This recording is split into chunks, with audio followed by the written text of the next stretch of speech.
नमस्कार दोस्तों, मैं दीपक कुमार स्वागत करता हूं आप सभी का एंटरटेन फॉर यू के इस यूट्यूब चैनल पर। दोस्तों, आज की इस वीडियो में हम बात करने वाले हैं भोजपुरी की एक बेहतरीन अभिनेत्री मधु शर्मा जी की फिल्मोग्राफी की। तो चैनल को सब्सक्राइब करके बने रहे वीडियो के साथ। दोस्तों, मधु शर्मा जी भोजपुरी की उन चुनिंदा अभिनेत्रियों में से एक है जिनकी साल में एक या दो ही फिल्में रिलीज होती है, पर ये जिस फिल्म में नज़र आती हैं वह फिल्म काफ़ी शानदार, बेहतरीन और पारिवारिक होती है, जो कि दर्शकों को काफ़ी ज़्यादा पसंद आती है।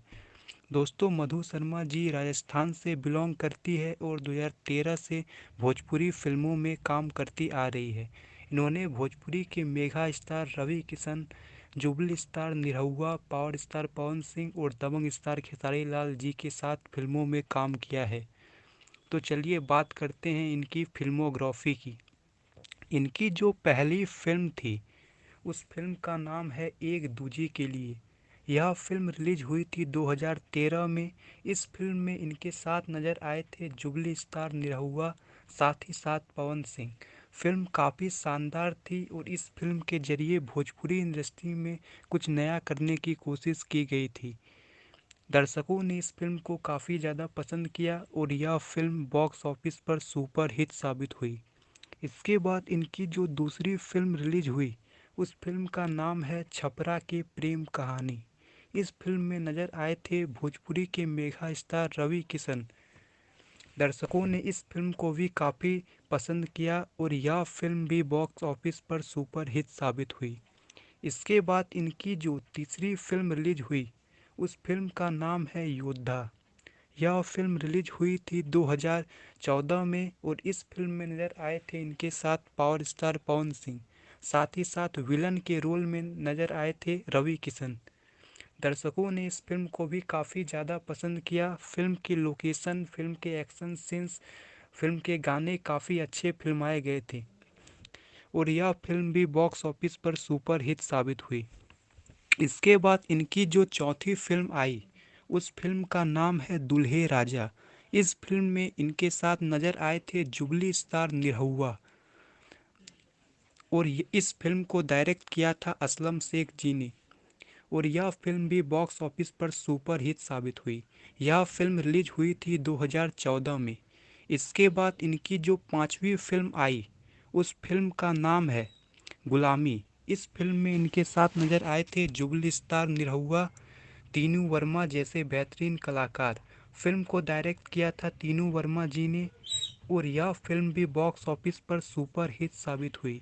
यह फिल्म रिलीज हुई थी 2015 में। इसके बाद इनकी जो अगली फिल्म रिलीज हुई उस फिल्म का नाम है खिलाड़ी। इस फिल्म में इनके साथ पहली बार नजर आए थे खेसारी लाल यादव। फिल्म काफ़ी शानदार थी और फुल टू फैमिली इंटरटेनिंग थी। फिल्म को डायरेक्ट किया था असलम शेख जी ने और इस फिल्म के गाने भी सुपर हिट साबित हुए थे और यह फिल्म भी बॉक्स ऑफिस पर ब्लॉकबस्टर साबित हुई और यह फिल्म खेसारी लाल जी की 2016 की सबसे बड़ी हिट फिल्म थी। इसके बाद इनकी जो सातवीं फिल्म रिलीज हुई उस फिल्म का नाम है चैलेंज। इस फिल्म में इनके साथ नजर आए थे पावर स्टार पवन सिंह और इस फिल्म के जरिए भोजपुरी इंडस्ट्री में डेब्यू किया था समीर आफ्ताब जी ने। यह फिल्म भी दर्शकों को काफ़ी ज़्यादा पसंद आई और बॉक्स ऑफिस पर सुपर हिट साबित हुई। इसके बाद इनकी जो आठवीं फिल्म रिलीज हुई उस फिल्म का नाम है माँ तुझे सलाम। इस फिल्म में भी इनके साथ नजर आए थे पावर स्टार पवन सिंह, साथ ही साथ अक्षरा सिंह। इस फिल्म को डायरेक्ट किया था असलम शेख जी ने और यह फिल्म भी दर्शकों को काफ़ी ज़्यादा पसंद आई और बॉक्स ऑफिस पर ऑल टाइम ब्लॉकबस्टर साबित हुई। यह फिल्म 2018 की सबसे बिगेस्ट हिट फिल्मों में से एक थी। इस फिल्म में मधु शर्मा जी ने पाकिस्तानी रिपोर्टर का किरदार निभाया था। इसके बाद इनकी जो नौवीं फिल्म रिलीज हुई उस फिल्म का नाम है जय हिंद। इस फिल्म में भी इनके साथ नजर आए थे पावर स्टार पवन सिंह। यह फिल्म रिलीज हुई थी 2019 में बिहार, झारखंड और यूपी के आनंद मंदिर थिएटर में। इस फिल्म ने थिएटर में बिहार में 50 दिन कंप्लीट किए और यूपी के आनंद मंदिर थिएटर में इस फिल्म के नाम फर्स्ट डे में सबसे ज़्यादा कमाई का रिकॉर्ड दर्ज है। इसके बाद इनकी जो 10वीं फिल्म रिलीज हुई, उस फिल्म का नाम है दुल्हन वही जो पिया मन भाए। यह फिल्म भी काफ़ी शानदार थी। इस फिल्म में इनके साथ नजर आए थे भोजपुरी के दबंग स्टार खेसारी लाल यादव, साथ ही साथ काजल राघवानी। इस फिल्म को डायरेक्ट किया था रजनीश मिश्रा जी ने। फिल्म काफ़ी शानदार थी और यह फिल्म रिलीज हुई थी 2021 में 14 जनवरी को, यानी मकर संक्रांति के शुभ अवसर पर। और यह 2021 में रिलीज होने वाली भोजपुरी की पहली फिल्म थी।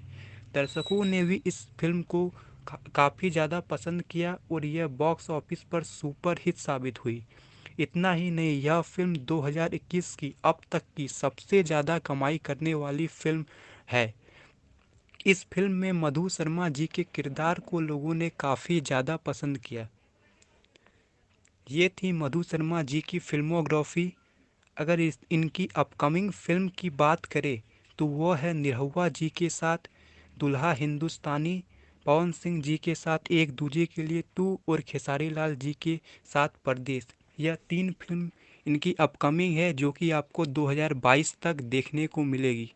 दोस्तों, आपको मधु शर्मा जी की फिल्में कैसी लगती है और इनकी कौन सी फिल्म आपको सबसे ज़्यादा पसंद आई है, कमेंट बॉक्स में बताइए। और वीडियो पसंद आए तो वीडियो को लाइक और शेयर जरूर